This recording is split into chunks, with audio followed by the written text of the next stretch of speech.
The parking garage beneath Channel 7 Studios smelled like exhaust fumes and stale coffee. I pulled my jacket tighter as I walked toward my car, heels clicking against concrete in a rhythm that had become too familiar over the past 2 months. 2 months since the divorce. 2 months since I'd stopped being Mrs. Sophia Mitchell and became just Sophia Harrison again. My phone buzzed in my purse, another text from Tyler, the 20th one today. I didn't need to read it to know what it said. Some variation of, "We need to talk," or "You're making a mistake," or "I still love you." The words had lost meaning somewhere between message 50 and message 500. Tyler Mitchell, my ex-husband, my former boss, the man who'd promised to love and support me, then spent 3 years slowly suffocating every piece of independence I had. It started small. Comments about my clothes being too revealing for a professional environment, suggestions that I didn't need to go out with colleagues after work, questions about where I'd been, who I'd talked to, why I was smiling at my phone. By year 3, I couldn't breathe without him analyzing the depth and duration of each breath. The divorce had been brutal. He'd fought it with everything he had, hiring lawyers who made mine look like public defenders. But California law was on my side, and Tyler's controlling behavior was documented in texts, emails, and one particularly damaging voicemail where he'd threatened to destroy my career if I left him. The restraining order should have been the end of it, but Tyler had never been good at accepting no as an answer. I reached my silver Honda Civic, fumbling with keys that suddenly felt too heavy in my hands. Garage was nearly empty at 9 p.m. Most of the evening news crew had left hours ago, but I'd stayed late editing a segment on the reopening of the Getty Museum. Entertainment journalism wasn't hard-hitting investigative work, but it paid the bills and kept me far away from Tyler's sphere of influence at the station. Well, mostly far away. We still worked in the same building, just on different floors now. I'd requested a transfer the day I filed for divorce, and management had been surprisingly accommodating, probably because they didn't want a harassment lawsuit. A sound echoed behind me. Footsteps. Heavy, deliberate, moving fast. I spun around and my heart stopped. Tyler emerged from behind a concrete pillar, his face twisted with an emotion I couldn't quite name. Rage, maybe, or desperation. His dress shirt was untucked, tie loosened, eyes wild in a way I'd never seen before. "Sophia," he said, and my name sounded like a threat. "We need to talk." "There's a restraining order, Tyler. You can't be here." My voice shook, despite my attempt at confidence. "I'm calling security." "Go ahead. Call them." He took another step closer, and that's when I saw it. The gun in his right hand, barrel pointing at the ground, but unmistakably there. Black metal gleaming under fluorescent lights. Ice flooded my veins. This wasn't happening. This couldn't be happening. Tyler was controlling, possessive, emotionally abusive, but violent? With a weapon? The man who'd cried during our wedding vows now held a gun like he knew exactly how to use it. "Tyler, please." I raised my hands slowly, car keys dangling from my fingers. "Whatever you're thinking, this isn't the answer." "You destroyed everything," his voice cracked. 3 years of marriage gone because you couldn't handle a little concern for your well-being. I was protecting you, Sophia. Keeping you safe from all those men who look at you like they want to take what's mine. I was never yours. I'm not anyone's property. Wrong thing to say. His expression hardened, and the gun rose, now pointed directly at my chest. My mind went blank with terror. This was it. I was going to die in a parking garage, beneath the building where I talked about celebrity interviews and art exhibitions. If I can't have you, nobody will.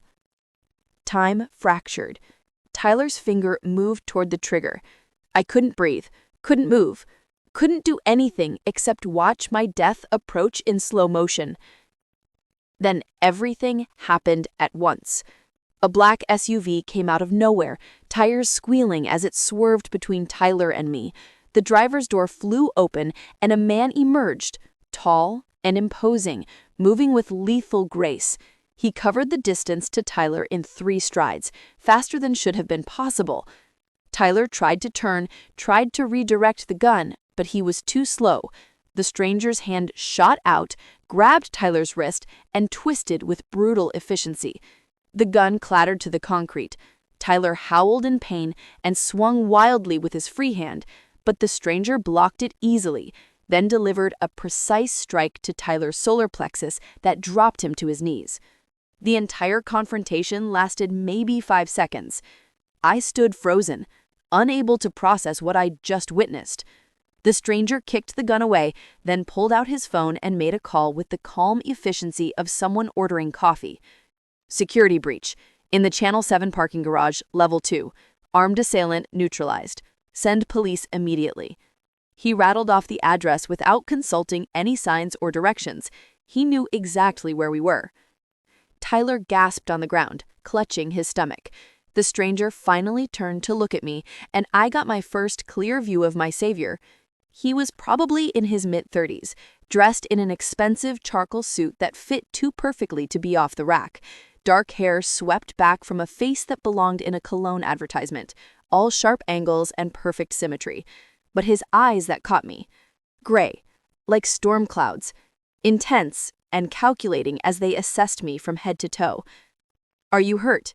he asked, his voice deep, controlled, carrying authority that demanded honesty.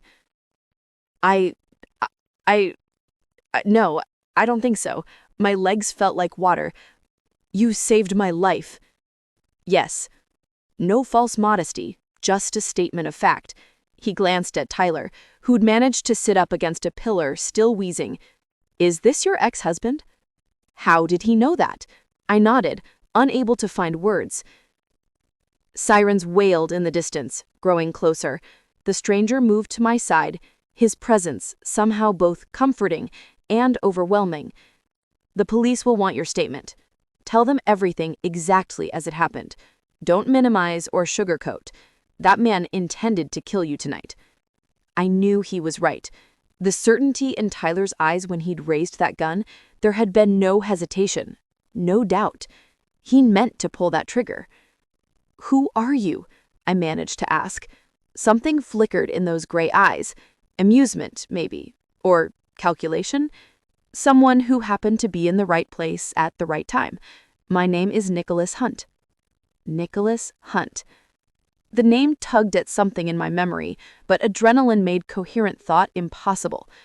2 LAPD cruisers screamed into the garage, followed by building security. Officers emerged with weapons drawn, assessing the scene with practiced efficiency. Everything became a blur of questions and statements. I explained about the divorce, the restraining order, and Tyler's escalating behavior. They photographed the gun, arrested Tyler despite his protest that this was all a misunderstanding, that I'd driven him to this. Through it all, Nicholas Hunt stood nearby, speaking quietly with detectives who treated him with unusual deference. I caught fragments of their conversation. "Appreciate your cooperation, Mr. Hunt. We'll need a statement, but understand your schedule. Thank you for intervening." Who was this man that LAPD detectives spoke to him like he was royalty? Finally, after what felt like hours, but was probably only 40 minutes, a detective approached me with kind eyes and a business card. "Ms. Harrison, we have everything we need for tonight. Mr. Mitchell is being charged with attempted murder, assault with a deadly weapon, and violation of a restraining order. He won't be making bail anytime soon." Relief crashed through me so intensely I nearly collapsed. The detective steadied my elbow. "Are you okay to drive home? We can have an officer take you if needed." "I can drive her." Nicholas Hunt materialized beside us. The detective glanced at him, then back at me. "Is that acceptable to you, Miss Harrison?" I should have said no, should have maintained independence, insisted I could handle myself. But exhaustion and residual terror made the decision easy. "Yes, thank you." My Honda stayed in the garage. Nicholas guided me to his SUV, a Range Rover that probably cost more than I made in a year, and held the passenger door open with old-fashioned courtesy. The interior smelled like leather and something expensive I couldn't identify. He drove with the same controlled precision he'd used to disarm Tyler. Not aggressive, but confident, handling the vehicle like an extension of himself. We were silent for several blocks before he spoke. "Where do you live?" I gave him my address in Silver Lake. It was a modest apartment in a decent neighborhood, nothing fancy, but safe and mine. He nodded and adjusted course without consulting GPS. "How did you know?" I asked quietly. "That Tyler was going to attack me? You arrived at exactly the right moment." Nicholas's jaw tightened slightly. "I've been having you followed for the past 3 weeks." The admission should have terrified me. Instead, strange calm settled over my shock. "Why?" "Because your ex-husband made inquiries with certain people. Dangerous people who don't ask questions when offered enough money. He wanted information on how to make your death look like an accident." Nicholas glanced at me, his gray eyes steady. "I have business connections throughout Los Angeles. When I heard about the inquiry, I had my security team monitor the situation." My mind struggled to process this. "You're saying Tyler tried to hire someone to kill me?" "He approached 3 different individuals over 2 weeks. All of them declined and reported the contact to people I work with. But I knew eventually he'd attempt something himself." Nicholas's hands gripped the steering wheel tighter. "I'm sorry I didn't intervene sooner. I should have gone to the police with what I knew." "Why didn't you?" He was quiet for a long moment. "Because the people Tyler approached operate outside legal structures. Bringing police attention to them would have complicated other matters. I chose to have you protected instead, waiting for Tyler to make a move that law enforcement could witness directly."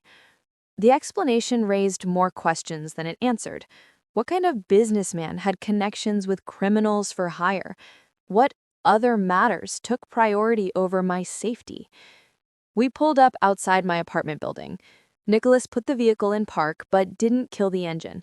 "You should stay somewhere else tonight. Friends, family, somewhere your ex-husband wouldn't immediately think to look. He's in jail. For now. Men with resources and desperation can make bail even when they shouldn't, and he might have been working with someone." Nicholas's hands gripped the steering wheel tighter. "I'm sorry I didn't intervene sooner. I should have gone to the police with what I knew." "Why didn't you?" He was quiet for a long moment. "Because the people Tyler approached operate outside legal structures. Bringing police attention to them would have complicated other matters. I chose to have you protected instead, waiting for Tyler to make a move that law enforcement could witness directly." The explanation raised more questions than it answered. What kind of businessman had connections with criminals for hire?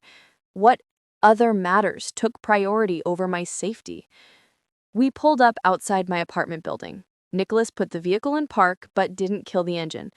"You should stay somewhere else tonight. Friends, family, somewhere your ex-husband wouldn't immediately think to look. He's in jail. For now. Men with resources and desperation can make bail even when they shouldn't, and he might have been working with someone." Nicholas's hands gripped the steering wheel tighter. "I'm sorry. I should have intervened sooner. But I know from years of experience and history I know how to protect someone. You didn't deserve what he put you through, Sophia. Tonight was supposed to be the beginning of your freedom, not the end of your life." The way he said my name, carefully and with strange gentleness, made my chest tight. "Thank you, Nicholas, for everything. Get some rest. We'll talk soon." I climbed out of the SUV, legs still unsteady, and watched him drive away into Los Angeles traffic. Only when his taillights disappeared did I look at the card again. No company name, no title, just Nicholas Hunt and 10 digits that somehow felt like a lifeline. My friend and coworker Nina Fernandez answered on the first ring. When I called, "Soph, do you know what time it is? Tyler tried to kill me tonight." Silence. Then, "What? Oh my God. Where are you? Are you okay?"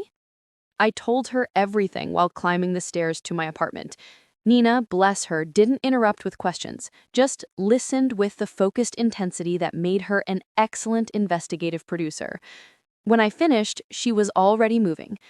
Pack a bag. You're staying with me until we figure this out. I'm coming to get you right now. Nina, it's almost midnight. Pack a bag. I'll be there in 20 minutes. She hung up before I could argue. I let myself into my apartment, hands still shaking as I locked the door behind me and engaged the chain. Everything looked exactly as I'd left it that morning. Coffee mug in the sink, laptop on the kitchen table, throw blanket draped over the couch. Normal, mundane, safe. But it didn't feel safe anymore. It felt exposed, vulnerable, like Tyler could materialize through the walls at any moment. I packed quickly. Clothes, toiletries, laptop, the essentials. While stuffing underwear into a duffel bag, my phone buzzed. Unknown number. This is Nicholas, making sure you got inside safely. Don't forget to call that friend. I stared at the message. How did he have my number? I hadn't given it to him. Then again, a man with connections to criminals for hire probably had access to basic information like phone numbers. Friend is picking me up. Thank you again for tonight. His response came immediately. Good. Get some rest, Sophia. Tomorrow we'll discuss longer-term security. Before I could ask what that meant, Nina's horn honked outside. I grabbed my bag and left, locking the apartment with shaking hands. Nina's embrace in the parking lot nearly broke me. All the terror and shock I'd held together during police statements and the drive home came flooding out. I sobbed into her shoulder while she held me tight, murmuring reassurances in Spanish and English. It's okay, mija. You're safe now. I've got you. Her apartment in Echo Park was small but cozy, decorated with vibrant colors and family photos. She settled me on her couch with tea and a blanket, then sat across from me with the focused attention I'd seen her use during interviews. Start from the beginning, she said, and tell me everything about this Nicholas Hunt. I did, recounting every detail from the parking garage to the revelation about Tyler's attempts to hire a killer. Nina's expression grew increasingly serious. Sophia, Nicholas Hunt is one of the wealthiest men in Los Angeles. He's not just some investor. He's the guy hedge funds call when they need to turn around impossible situations. Private equity, real estate, venture capital, you name it. He's worth at least $2 billion. My tea nearly slipped from my hands. Billion? With a B? With a very large B. He's famously private, almost never does interviews, keeps a low profile despite the money. But here's the thing. Nina leaned forward. There have been rumors for years about his business connections. Nothing proven, nothing prosecuted, but whispers that he works with some very gray area individuals. Money laundering for organized crime, providing legitimate business fronts, that kind of thing. My stomach turned. So he's basically a criminal. He's a businessman who operates in spaces where legal and illegal overlap. Think of him as someone who provides services to people on both sides of the law. Nina's expression softened. But that doesn't change the fact that he saved your life tonight, Soph. Whatever else he might be, he protected you when you needed it most. I thought about Nicholas's calm efficiency with Tyler, the way police had deferred to him, his admission about having me followed. It all clicked into place now. He wasn't just wealthy. He was powerful in ways that transcended many, connected to networks that operated outside public view. And he used those connections to keep me safe. Get some sleep, Nina said gently. Tomorrow we'll figure out next steps. But tonight, you're alive. That's what matters. I tried to sleep, but every time I closed my eyes, I saw Tyler's face twisted with rage, the gun rising, finger moving toward the trigger. Around 3 a.m., I gave up and sat by Nina's window, watching Los Angeles glow in the darkness. My phone lit up with another message. You should be sleeping. Nicholas. I typed back without thinking. How do you know I'm not sleeping? Because I'm looking at thermal imaging of your friend's apartment and you're sitting by the window instead of lying in bed where you belong. I jumped up and looked outside, searching for surveillance equipment or vehicles. Nothing obvious stood out on the quiet street. "That's incredibly creepy," I sent. "That's incredibly careful. There's a difference. Now go to bed, Sophia. My team is watching the building. You're safe." I should have been angry, should have felt violated by the invasion of privacy. Instead, strange security settled over me. Nicholas Hunt, billionaire with criminal connections, had positioned security around Nina's apartment to ensure my safety. "Thank you," I typed, "for everything. Sleep. We'll talk soon." I returned to the couch and, surprisingly, slept until Nina's alarm went off at 7 a.m. She made coffee while I showered, and we were discussing breakfast when my phone rang. Unknown number, but I knew who it was before answering. "Good morning, Sophia." Nicholas's voice was crisp and alert, as if he'd been awake for hours. Probably had been. "How are you feeling?" "Like I almost died last night." "Understandable. I'm sending a car to pick you up at 10. We need to discuss your security situation." My instinct was to refuse, to maintain independence. But Nina had looked up enough about Nicholas Hunt last night to make one thing clear. When a man with his resources offered protection, you took it seriously. "Where are we meeting?" "My office, downtown. The driver will bring you directly." At exactly 10 a.m., a black sedan with tinted windows pulled up outside Nina's building. The driver was a woman in her 40s, professional and courteous, who introduced herself as Diana and opened the back door with military precision. Nina watched from her window, texting me immediately, "Be careful and call me every hour." The drive downtown took 30 minutes through morning traffic. Diana navigated with the same confident efficiency Nicholas had displayed, clearly familiar with every shortcut and alternative route. She pulled into an underground parking garage beneath a gleaming high-rise in the financial district. "Top floor," Diana said, gesturing toward a private elevator. "Mr. Hunt is expecting you." The elevator required a key card. Diana swiped hers and hit the button for the penthouse novel. My stomach fluttered with nerves that had nothing to do with altitude as we rose 45 floors in near silence. The doors opened directly into Nicholas Hunt's office, and I forgot how to breathe. Floor-to-ceiling windows offered panoramic views of Los Angeles sprawling in every direction. The space was enormous, but tastefully appointed. Modern furniture, abstract art on the walls, and a desk that looked like it cost more than my car. And behind that desk, standing as I entered, was Nicholas. He'd exchanged last night's suit for another, equally expensive version, this one charcoal gray with a white shirt and no tie. He looked polished, powerful, and absurdly handsome in the morning light, streaming through those massive windows. "Sophia."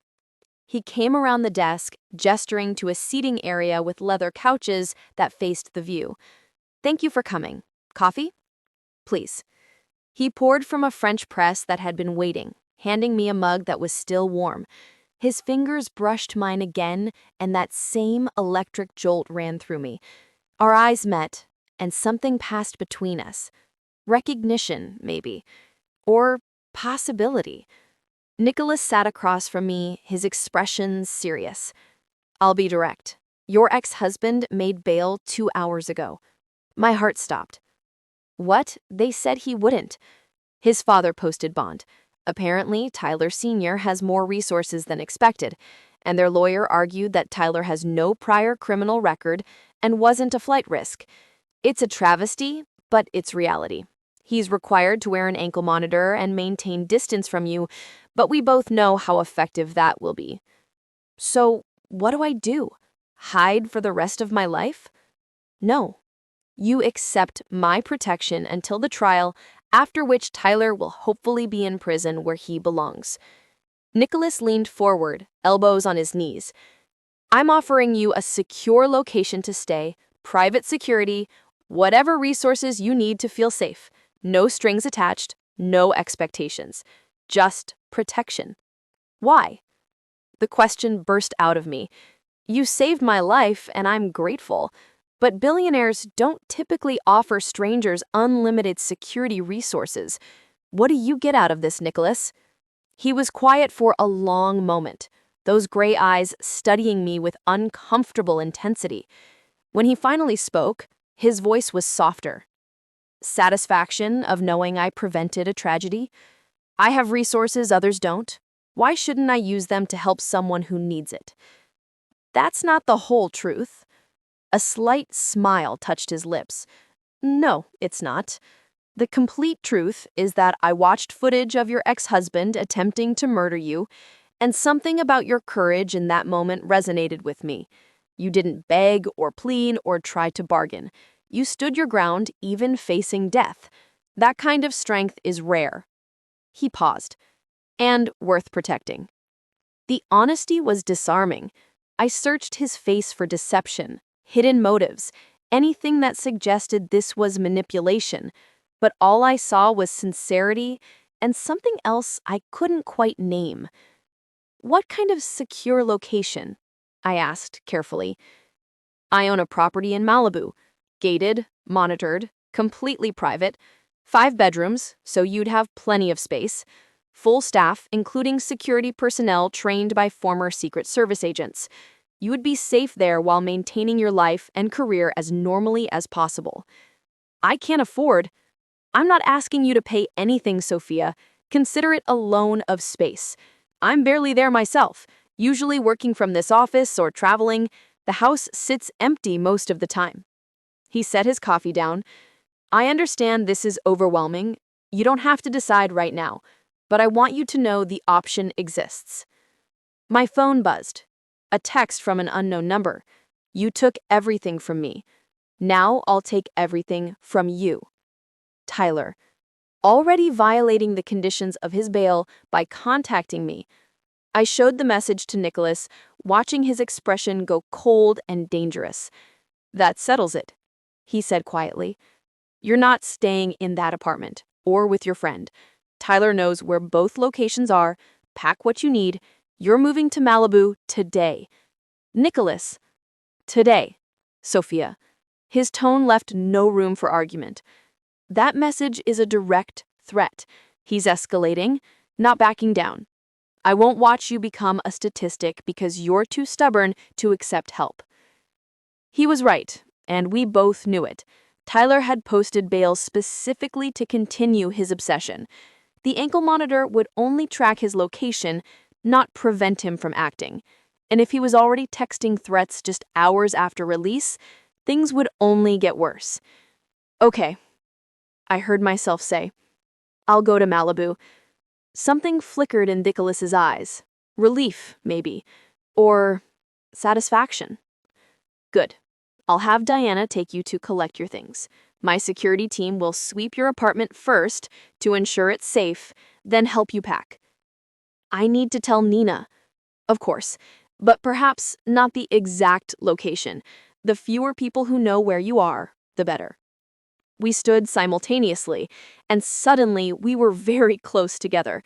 I had to tilt my head back to meet his eyes, and the intensity there made my breath catch. This man was dangerous in ways that had nothing to do with his criminal connections. Thank you, I said quietly, for everything, for saving me, for offering protection. I don't know how I'll ever repay you. I don't want repayment. Nicholas reached out slowly, giving me time to pull away, and tucked a strand of hair behind my ear. The gesture was surprisingly gentle from a man who disarmed a gunman with brutal efficiency. I just want you safe, Sophia. Everything else can wait. His hand lingered near my face for a moment longer than necessary, before he stepped back, professional distance restored. But something had shifted between us. A connection neither of us had acknowledged yet, built on trauma and rescue, and the strange intimacy of shared danger. Diana will take care of everything, Nicholas said. I'll meet you at the Malibu house this evening to make sure you're settled properly. The next few hours passed in a blur. Diana drove me to my apartment, where 2 serious-looking men in suits cleared each room before allowing me to enter. They stood guard while I packed my life into suitcases, professional and unobtrusive, but unmistakably armed. Nina came over to help, her eyes wide at the security presence. Holy shit, Soph. This is really happening. I know. It doesn't feel real. Nicholas Hunt is putting you up in Malibu with armed guards. That's basically a romantic thriller plot.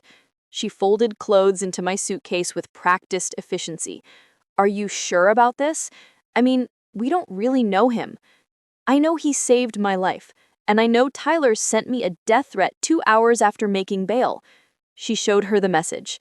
Nina's expression hardened. Okay, yeah, Malibu with the hot billionaire it is. Despite everything, I laughed. I'm not going there to date him, Nina. I'm going there to not get murdered by my ex-husband. Those two things aren't mutually exclusive. She gave me a knowing look. I saw the way you described him last night, the intensity in his eyes, the gray like storm clouds. Girl, you noticed. I was in shock. You were attracted. There's a difference. She zipped the suitcase. Just be careful, okay? Men with that much power don't do things without expecting something in return, even if they claim otherwise. Her warning echoed in my mind as Diana drove me up the Pacific Coast Highway toward Malibu. The ocean glittered in afternoon sunlight, beautiful and vast. And for the first time in months, I felt something other than fear. Hope, maybe. Or possibility. The Malibu property was breathtaking, tucked into the hills above the coastline, surrounded by high walls and heavy gates that required biometric scanning to open. The house itself was modern and elegant, all glass and clean lines, designed to blur the boundaries between interior and exterior space. A woman in her 50s greeted me at the door, warm and professional. Miss Harrison, I'm Catherine. I manage the house and staff. Welcome. Let me show you around. The tour took 20 minutes, 5 bedrooms as promised, each more beautiful than the last. I chose one with ocean views and a private balcony. There was a catch kitchen Catherine assured me was fully stocked, a home theater, gym, library, and infinity pool that seemed to drop off into the Pacific. Mr. Hunt asked me to make sure you have everything you need, Catherine said. The security team operates from the guest house, but they're monitoring the property 24/7. You're completely safe here. Safe. The word felt foreign after months of looking over my shoulder. I stood on the balcony of my new bedroom, watching waves crash against rocks below and let myself breathe properly for the first time since filing for divorce. My phone rang. Nicholas. Are you settled in? He asked. Yes, this place is incredible. Thank you. Good. I'm finishing up some meetings downtown, but should be there around 7. Catherine will prepare dinner for us if you're comfortable with that. I thought we should discuss security protocols and next steps. Okay, that makes sense. Sophia, his voice softened. How are you really doing? The question caught me off guard. Not, are you safe, or did everything go smoothly, but how are you doing? Like he actually cared about my emotional state beyond just my physical safety. I'm processing, I admitted. Everything that's happened in the past 24 hours is completely insane. Yesterday morning, I was editing a story about the Getty. Now I'm hiding in a billionaire's Malibu mansion because my ex-husband wants to kill me. Not hiding. Regrouping.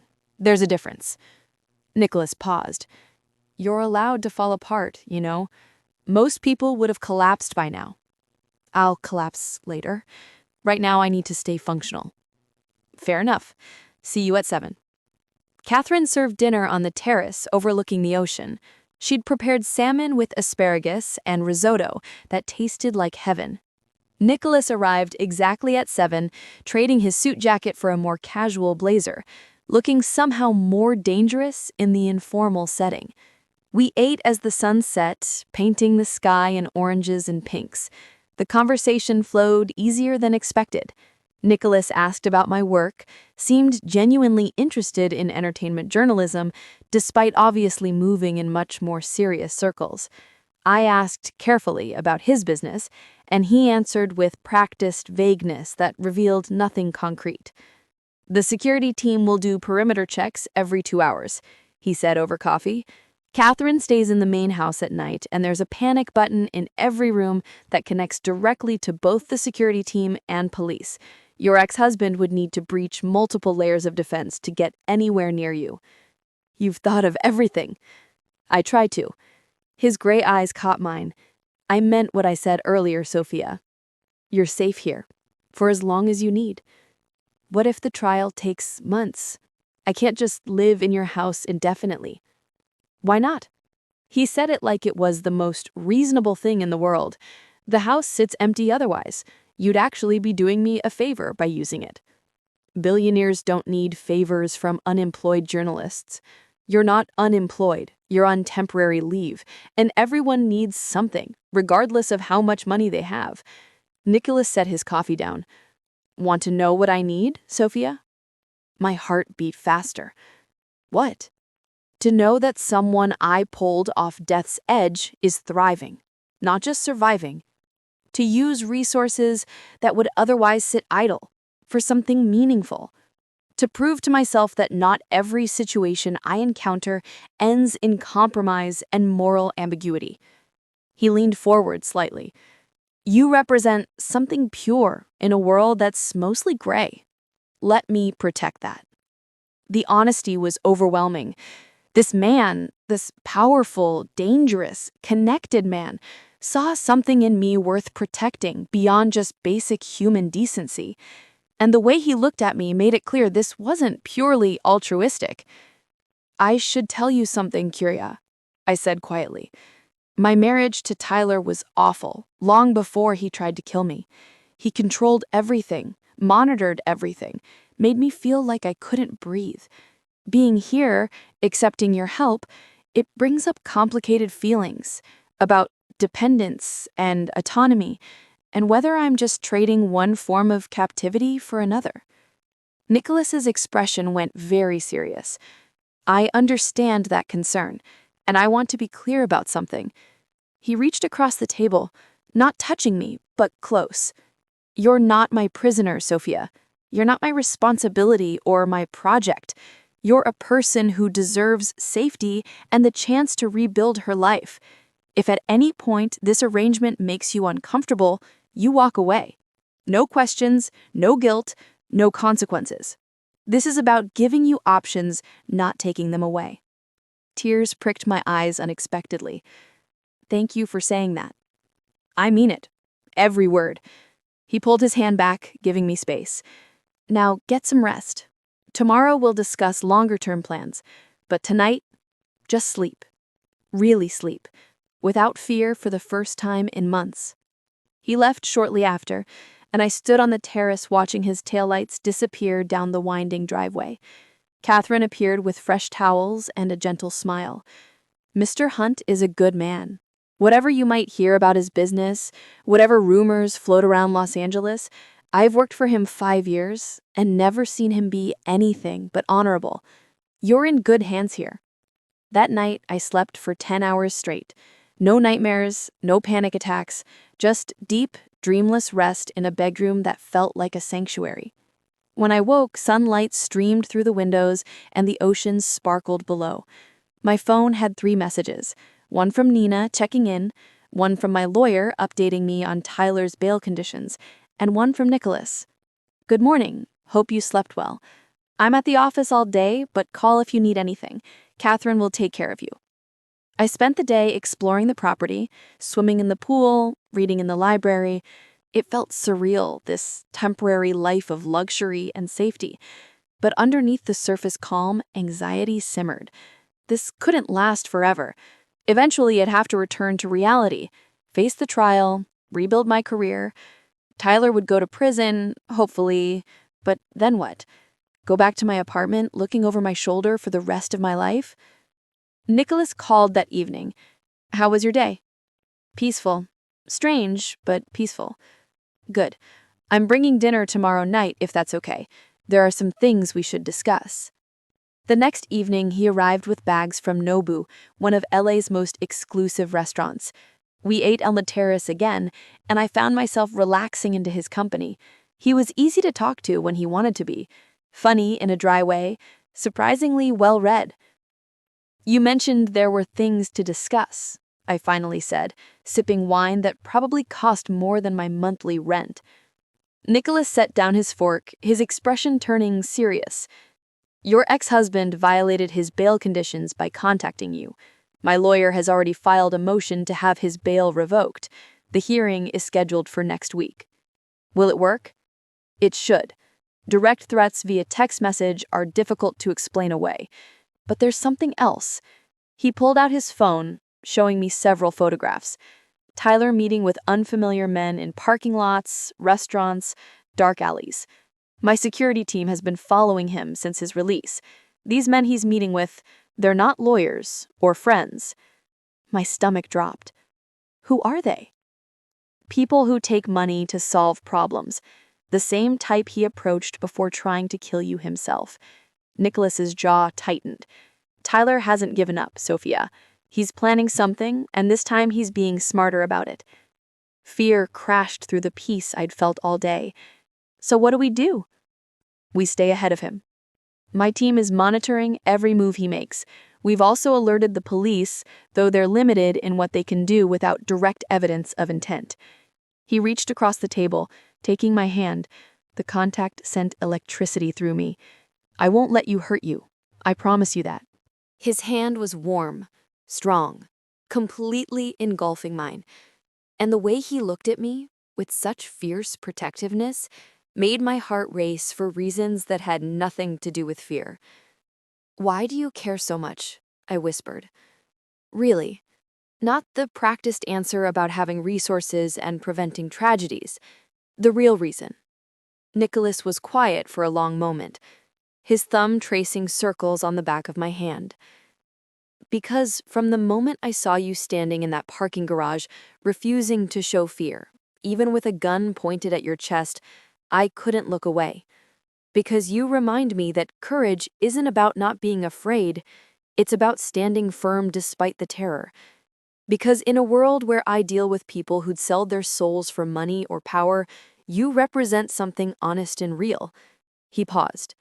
"And because I am attracted to you in a way I haven't been to anyone in years." The admission hung between us, honest and vulnerable. My breath caught. "Nicholas, I'm not asking for anything," he said quickly. "You're going through hell right now, and the last thing you need is pressure from me. But I wanted you to know the truth. That this isn't purely altruistic. That when I protect you, it's not just because it's the right thing to do, but because the thought of anything happening to you makes me feel something I'm not accustomed to feeling." What's that? Fear. The word was barely a whisper, but it carried weight.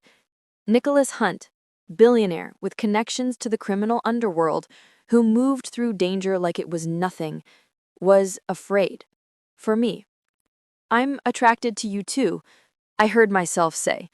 Which is insane because my divorce was finalized 2 months ago, and my ex-husband is actively trying to kill me. This is literally the worst possible timing. Timing is rarely convenient. A slight smile touched his lips. But we don't have to act on it right now. We can just acknowledge that it exists and see where things go naturally. Naturally. While I'm living in your house under armed guard? I've had relationships start under stranger circumstances. Despite everything, I laughed. The sound surprised me, genuine amusement breaking through the fear and tension.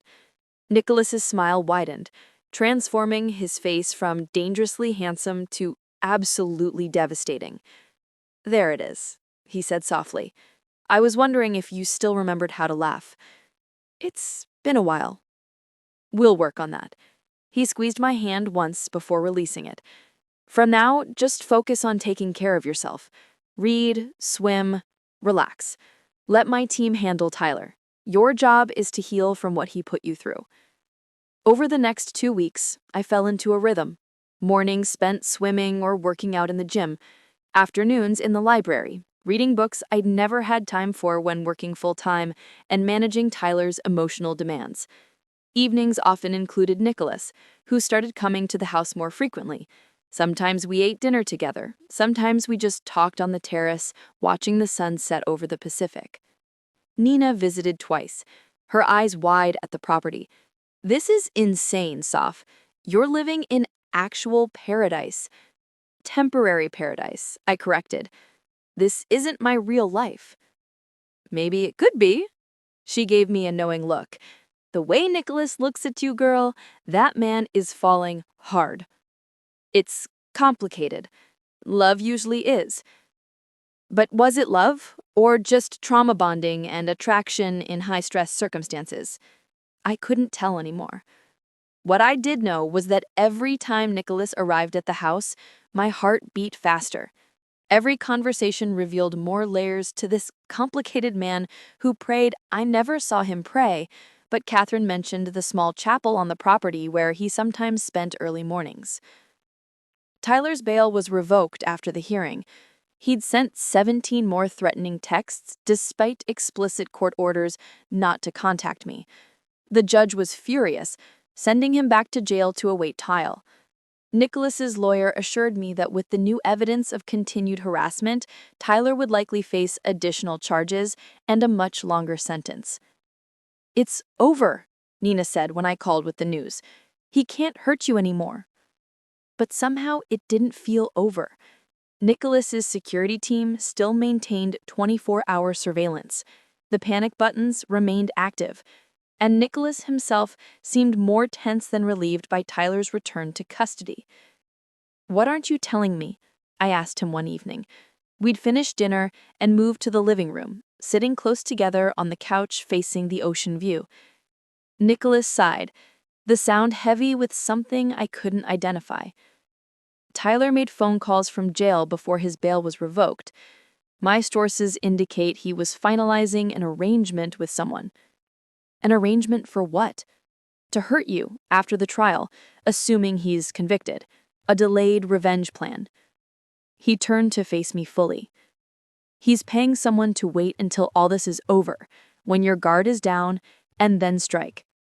Ice flooded my veins. So, I'm never really safe? Even after he goes to prison, there's someone out there with a contract on my life? We're working on identifying who he hired. Once we know, we can neutralize the threat. His hand found mine, a gesture that had become natural over the past weeks.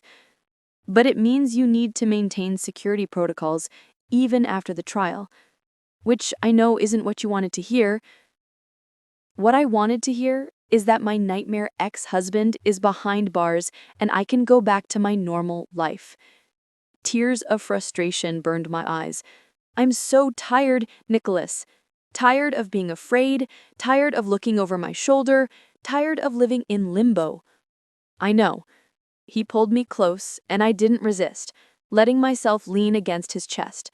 His arms wrapped around me, strong and secure. "What happens after the trial?" I asked quietly. "When Tyler is convicted and sentenced, when this is all supposedly over? What do you want to happen?" I pulled back enough to look at him. I want my life back. My career, my independence, my sense of safety in the world. But I trailed off, unsure how to finish. Also what? I don't want to lose this, whatever this is between us. The admission felt dangerous, exposing vulnerability I'd sworn to protect after Tyler, but Nicholas had earned honesty. I don't want to lose it either, which is why I have a proposal. I'm listening. Stay here after the trial, not as someone under protection, but as someone who wants to be here. We can see where this goes between us naturally, without the pressure of circumstances forcing us together. He tucked hair behind my ear, the gesture achingly gentle. I know it's fast. I know you're still recovering from a traumatic marriage. But Sophia, I haven't felt this way about anyone in longer than I can remember. You make me want things I'd convinced myself weren't meant for men like me. What kind of things? Normal things. Coming home to someone who actually wants me there. Conversations about books and movies instead of profit margins and risk assessment. building something real with someone who sees past the money and power to whatever person exists underneath. His gray eyes held mine. I'm not a simple man. My business involves people in situations that would make most civilians uncomfortable. But with you, I want to try being more than just the sum of my deals and connections. My heart hammered against my ribs. Nicholas, I need to be honest. I'm terrified of jumping into something new so quickly. Tyler destroyed my ability to trust easily, and you're so different from anything I've ever known. I understand, which is why I'm not asking for answers now. Just consideration. Stay here, heal. Let us see where this goes without pressure or expectations. He smiled slightly. Besides, Catherine would be devastated if you left. She's gotten used to having someone to cook for. Despite everything, I laughed. Is that the real reason you want me to stay? To keep your house manager happy? That, and I've become rather addicted to our evening conversations. Turns out discussing books with a beautiful journalist is far more interesting than reviewing quarterly reports. Beautiful. The word sent warmth through me that had nothing to do with the wine we'd been drinking. Tyler had rarely complimented my appearance except to critique what I wore or how I styled my hair. Nicholas said it like he meant it, like he couldn't help but notice. I'll think about it, I said. After the trial, after we know I'm actually safe, I'll think about staying. That's all I ask. He leaned in, slowly, giving me time to pull away, and pressed a soft kiss to my forehead. The contact was brief but electric, promising more without demanding anything. The trial began 6 weeks later. I testified via video link from Nicholas's office downtown, his lawyer present, and his security team ensuring no one could access the room during my testimony. Describing the parking garage, the gun, Tyler's threats, it brought everything back with visceral clarity. But I got through it, told my truth calmly and clearly while Tyler sat in the courtroom, his face twisted with rage that the bailiffs had to warn him about multiple times. The jury deliberated for 4 hours, guilty on all counts: attempted murder, stalking, violation of restraining order, assault with a deadly weapon. The judge sentenced him to 25 years in prison, citing the premeditated nature of the crime and his continued harassment despite court orders. Nina hugged me in the courthouse hallway afterward. "It's over, Sophie, it's really over." Nicholas stood nearby, giving us space but maintaining vigilance. When Nina finally released me, he stepped forward. "How are you feeling?" Like I can finally breathe. And it was true. The weight that had been crushing my chest for months, years really, suddenly lifted. Tyler was going to prison for a quarter century. By the time he got out, I'd be in my 50s. This chapter was finally, truly closed. Except for one thing. "The person he hired," I said to Nicholas quietly. "Did your team identify them?" His expression darkened slightly. "We did, and handled it." "Handled it how?" "You don't need those details, Sophia. Just know that the threat has been neutralized. No one is coming after you. Not now, not ever." I should have pressed for more information, should have demanded to know exactly what "handled it" meant, but exhaustion and relief made me accept the vague answer. Nicholas moved in worlds I didn't fully understand, solved problems with methods I probably didn't want to know about, and right now, I was content to let him. That evening, we celebrated with champagne on the Malibu terrace, just the two of us, watching stars emerge over the Pacific. "So," Nicholas said, refilling my glass, "the trial is over. Tyler is in prison. The external threat is gone, which means you need to make a decision." "About staying?" "About staying." He set the bottle down and turned to face me fully. "I meant what I said before, Sophia. No pressure, no expectations. If you want to return to your apartment, rebuild your old life, I understand completely. I'll ensure you have security for as long as needed, and we can still see each other if you want. And If I choose to stay?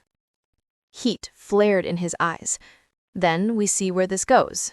Really see it. Without trauma or danger forcing us together. Just you and me figuring out if what we feel is real or just circumstantial. I thought about my apartment, small and empty, full of memories of Tyler's control. Thought about returning to Channel 7 where I'd still see his office, still navigate spaces we'd shared. Thought about rebuilding a life that never really felt like mine anyway. Then I thought about the past 2 months here, the peace I found by the ocean, the conversations that stretched late into the night, the way Nicholas looked at me like I was something precious rather than something to possess. The feeling of safety that had nothing to do with security teams and everything to do with being seen, truly seen, for who I actually was. I want to stay, I said quietly. Not because I'm afraid or because I need protection, but because these past weeks with you have been the first time I felt like myself in years. Because you challenge me and make me laugh and see me as a partner rather than a possession. Because I think what we have could be something real if we give it a chance. Nicholas's smile was slow and genuine, transforming his entire face. Yeah? Yeah. I set down my champagne and moved closer, closing the distance between us on the couch. I'm terrified of this, of trusting someone again so quickly, but I'm more terrified of walking away and wondering what if. I can work with terrified, he murmured, as long as you're willing to try. I'm willing. This time when he kissed me, it wasn't on the forehead. His lips met mine with careful intensity, testing and tasting, giving me control of the pace. I kissed him back. Months of tension and attraction finally finding release. His other hand slid into my hair, and I pressed closer, needing more contact, more confirmation that this was real. When we finally broke apart, both breathing hard, Nicholas rested his forehead against mine. I've been wanting to do that for weeks. Me too. Stay with me, Sophia. Not as someone I saved or someone under protection, but as someone I care about deeply and want to build something with. Okay. The word came out breathless but certain. I'll stay. 6 months later, I stood in that same spot on the terrace, champagne in hand, watching sunset paint the Pacific in impossible colors. But this time, I wasn't celebrating the end of a trial or the beginning of safety. I was celebrating a new job as senior producer at a major streaming platform, developing a documentary series on criminal justice reform. Nicholas came up behind me, wrapping his arms around my waist and resting his chin on my shoulder. Congratulations on the new position. They're lucky to have you. Thank you for the introduction to their CEO, though I'm pretty sure I got the job on my own merits. Absolutely you did. I just opened the door. You impressed them all by yourself. He pressed a kiss to my neck. I'm proud of you. The words meant everything. Tyler had never been proud of my accomplishments, only threatened by them. Nicholas celebrated every success, encouraged every ambition, supported every goal. He'd helped me rebuild confidence Tyler had systematically destroyed, never trying to control or diminish, but always pushing me to reach higher. I have something for you, he said, pulling back slightly and reaching into his pocket. My heart stopped when I saw the small velvet box. Nicholas. Before you panic, it's not what you think. Not yet, anyway. He opened the box, revealing a delicate platinum key on a chain. This is to the house. Official, legal, permanent access. Because you're not a guest anymore, Sophia. You're home. Tears blurred my vision. The symbolism wasn't lost on me. A key, freely given, to come and go as I pleased. The opposite of Tyler's controlling possession, Nicholas's gift of trust and partnership. There is something else, he continued, looking uncharacteristically nervous. I've been thinking about the future, about what I want my life to look like long term, and every version of that future includes you. He paused. I'm not proposing, not yet, But I want you to know that's where my head is, that I'm building towards something permanent with you when you're ready. I turned in his arms, throwing my own around his neck. I love you, Nicholas Hunt, with your criminal connections and your billions of dollars and your ridiculous security measures and your surprising gentleness. All of it. I love you too, Sophia Harrison, with your sharp mind and your courage and your ability to see good in people who probably don't deserve it. Like me. You deserve it, I said firmly. You saved my life in every way a person can be saved, and I'm not leaving. He kissed me then, deep and thorough, the kind of kiss that promised forever. Behind us, the sun completed its descent, leaving stars scattered across the darkening sky. I thought about that night in the parking garage, the gun raised, the certainty I was about to die. How Nicholas had appeared like something out of a dream, strong hands pulling me back from the abyss. How he'd given me not just safety, but space to heal, rebuild, become myself again. Tyler had tried to destroy me. Instead, he'd inadvertently led me to the man who would show me what love actually looked like. Real love, built on respect and trust and mutual support rather than control and possession. A year later, Nicholas proposed properly, down on one knee in that chapel on the property, the one where he still prayed most mornings, asking me to build a life with him officially. I said yes without hesitation. We married 6 months after that, small ceremony on the terrace with just close friends and family. Nina stood beside me as maid of honor, wiping tears and whispering that she'd known from the beginning we'd end up here. Catherine had planned everything perfectly, the house decorated with flowers and lights that made magic of the ocean view. The documentary series I'd produced won awards, led to more opportunities, built a career that was entirely my own. Nicholas supported every late night and demanding deadline, never once suggesting I should slow down or do less. He was my partner in every sense, celebrating victories and softening defeats. Tyler remained in prison, his appeals denied, his threats empty.